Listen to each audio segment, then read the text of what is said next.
పెద్దవారి ద్వారా మాట్లాడినా, వాక్యము ద్వారా మాట్లాడినా, కళల ద్వారా మాట్లాడిన, పరిస్థితుల ద్వారా మాట్లాడిన నేర్చుకునే హృదయము మాకు కావాలి.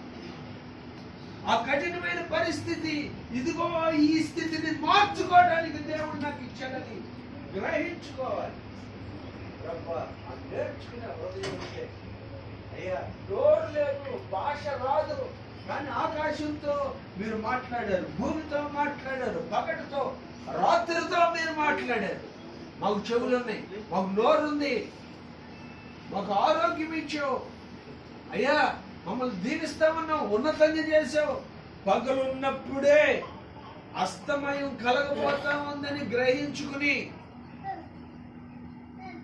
శాశ్వతమైన బహుమానం కొరకు ఎదురు చూసేవారిగా మమ్మల్ని చేయి.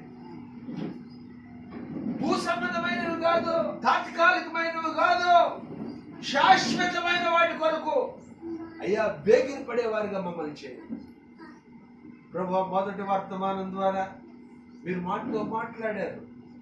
విడిచిపెట్టే మనసు, నన్నే విడిచిపెట్టమంటే దేనినైనా విడిచిపెట్టే మనసు నాకు కావాలి. ఈ లోకంలో ఏం నేను పట్టుకుని వెళ్ళలేను, ఇది శాశ్వతమైనది కాదు. విడిచిపెట్టడానికి నాకు నొప్పేమి లేదు, నాకు బాధ ఏమి లేదు. బాధపడని మనసు నాకు దయచేయి.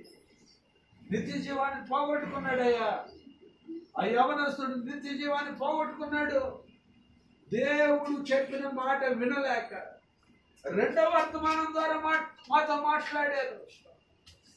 ఉజ్జియాని, యోతాముని, ఆహాజుని, హిజ్కియాను మా ఎదురుకు తీసుకుని వచ్చారు.